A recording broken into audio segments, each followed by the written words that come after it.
ऐसा केस जिसने जीत हासिल करके सिर्फ खुद न्याय नहीं पाया बल्कि भारत के हर उस मजबूर और कमजोर व्यक्ति को न्याय मिला जो पुलिस की तानाशाही के कारण एफआईआर तक दर्ज नहीं करा पाते थे। नमस्कार दोस्तों, आज हम जानेंगे Lalita Kumari versus state of UP case 2013 के बारे में। इस केस की कहानी शुरू होती है यूपी के गाजियाबाद से, जहां भोला कामत का परिवार रहता था। भोला कामत की एक 6 साल की बच्ची थी जिसका नाम ललिता कुमारी है, जो इस केस के मुख्य विक्टिम है।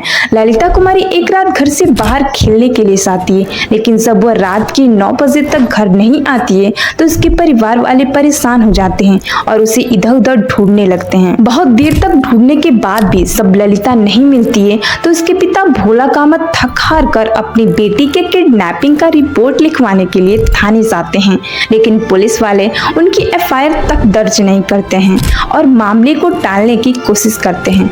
इसके बाद भोला कामत पुलिस अधीक्षक के सामने अपनी लिखित शिकायत रखते हैं, तब जाकर एफआईआर दर्ज की जाती है। लेकिन इसके बाद भी यूपी पुलिस के द्वारा कोई कार्रवाई नहीं की जाती है।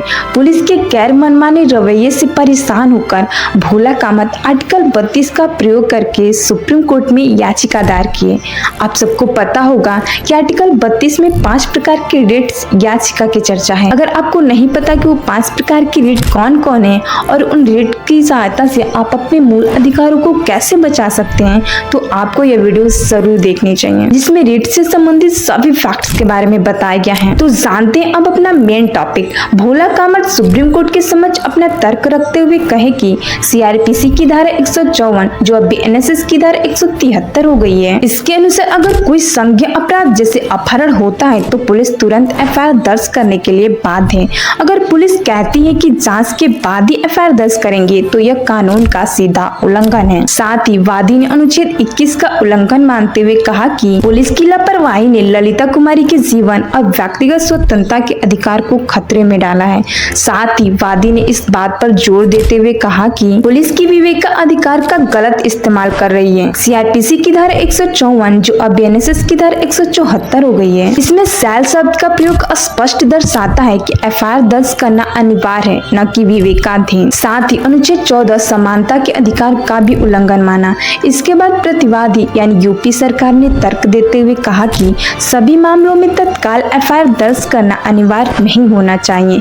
साथ ही यूपी सरकार ने यह भी दावा किया कि बिना जांच के एफआईआर दर्ज करना निर्दोष व्यक्तियों के अधिकारों का उल्लंघन कर सकता है। यानी कि इस केस का मुख्य मुद्दा यह था कि क्या संज्ञेय अपराध की सूचना मिलने पर पुलिस एफआईआर दर्ज करने के लिए बाध्य है। दूसरा मुख्य मुद्दा यह था कि क्या एफआईआर दर्ज करने से पहले पुलिस प्रारंभिक जांच कर सकती है। तीसरा मुख्य मुद्दा यह था कि क्या बिना जांच के एफआईआर दर्ज करना अनुच्छेद 21 जीवन के अधिकार का उल्लंघन है। वादी और प्रतिवादी के विचारों को सुनने के बाद 5 जजों की पीठ बैठी, जिसमें न्यायमूर्ति पी सदाशिवम सीजे, न्यायमूर्ति बेस चौहान, न्यायमूर्ति रंजना प्रकाश देसाई, न्यायमूर्ति रंजन गोगोई, न्यायमूर्ति एस ए बोबड़े शामिल थे। न्यायाधीशों की पीठ ने 12 नवंबर 2013 को सर्वसम्मति से अपना फैसला सुनाया।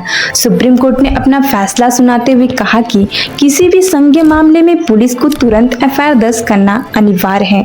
साथ ही यह भी कहा कि अगर कोई भी पुलिस अधिकारी एफआईआर दर्ज नहीं कर रहा है तो उसके खिलाफ आईपीसी की धारा 166 के ए के तहत 6 महीने से 2 साल तक की जेल हो सकती है। सर्वोच्च न्यायालय ने यह भी कहा कि अगर पुलिस एफआईआर दर्ज करने से मना कर रही है तो शिकायतकर्ता पुलिस अधीक्षक, एसपी या मजिस्ट्रेट को शिकायत भेज सकता है या फिर बीएनएसएस की धारा 175 के तहत कोर्ट से जांच का आदेश मांग सकता है। सुप्रीम कोर्ट के इस फैसले ने तय कर दिया कि अब पुलिस वालों की मनमानी नहीं चलेगी, उन्हें हर पीड़ित का एफआईआर दर्ज करना ही होगा।